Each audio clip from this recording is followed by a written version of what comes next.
Hi guys, my name is Chris and you're watching Wrestling Today, so let's start with the top 5 worst Royal Rumble matches. Number 1, the 2011 Royal Rumble match. Only 5 months after making his on-screen WWE debut in August 2010, the Mexican aristocrat, Alberto Del Rio, would be rocketed to the main event of WrestleMania by winning the first ever 40-man Royal Rumble. Del Rio's rapid ascent to superstardom was a shock for many, and with only 2 eliminations and 10 minutes in the ring, Del Rio's overall performance was not going to win many doubters over. Royal Rumble matches have often been used to propel new stars into main event players, but Del Rio's win felt slightly unmerited and rushed at the time. WWE's rush to push Del Rio felt even more confusing when he would proceed to lose his main event for the World Heavyweight Championship to Edge in the opening bout of WrestleMania 27. Del Rio would go on to have a fairly successful run across 2 spells with WWE, winning multiple world championships during that time. However, this Rumble win certainly sticks out as a rather empty accomplishment that didn't amount to much of note. Number 2, the 2012 Royal Rumble match. WWE went a new direction with the winner for the 2012 Royal Rumble, and one that had fans scratching their head. And for good reason. Chris Jericho was set to finally win the 2012 Royal Rumble match after over a decade of being a star in WWE. He would go on to face CM Punk for the WWE Championship at that year's Mania, but failed to win the Royal Rumble match. Why? Because the fans got wind of the plan to crown Jericho that year's Rumble winner. In a quick switch, WWE gave the win to Sheamus. The Irish star was set to face Daniel Bryan for the World Heavyweight Championship anyway, so it made no difference which of the 2 men made this Rumble their own. Outside of the disappointing winner, the 2012 Royal Rumble is only the second worst Royal Rumble match. It had a host of surprise entrances, including the 3 commentators calling the match, and Awesome Kong, Karma.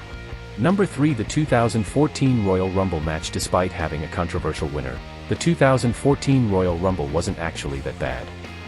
The match featured great action and surprise entrances by Rusev, Kevin Nash, El Torito, and JBL to pop the crowd huge during the match.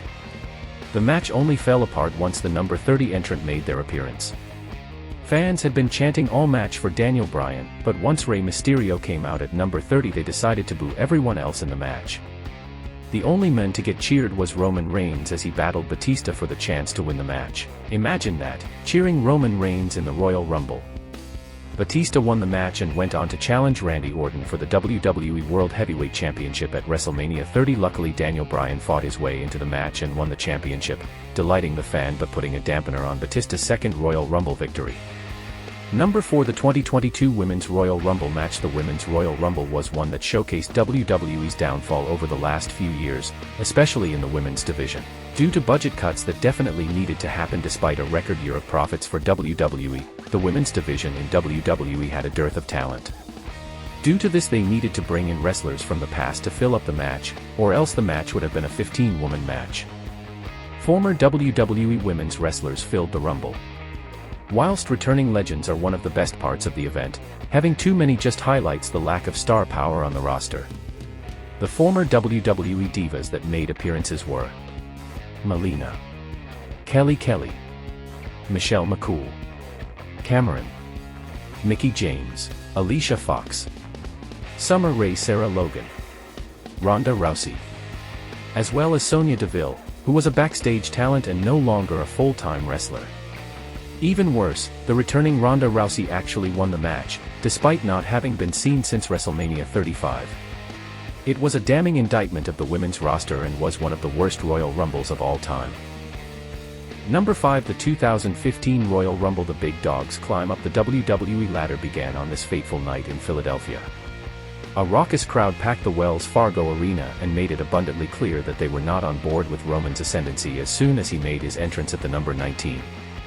The frosty reception Reigns received was due in part to the not-so-subtle clues that WWE was priming the big dog to be the next guy in the company. Whether he was quite ready for that spot or not was irrelevant. This lack of subtlety was evident through the way the Rumble match was planned out. Clear fan favorite Daniel Bryan was eliminated after only 10 minutes, while others such as Dolph Ziggler and Dean Ambrose were also tossed aside by an aging pairing of Kane and Big Show in the closing stages. This left no hope and no option but for the crowd but to rally behind Roman against a 2-on-1 beatdown, in a similar fashion to Hogan's Rumble triumphs in 1990 and 1991. Of course, the crowd did not do that. They instead booed everyone out of the building and chanted, "Bullshit," and "We want refunds," while hashtag cancel WWE Network trended worldwide on social media.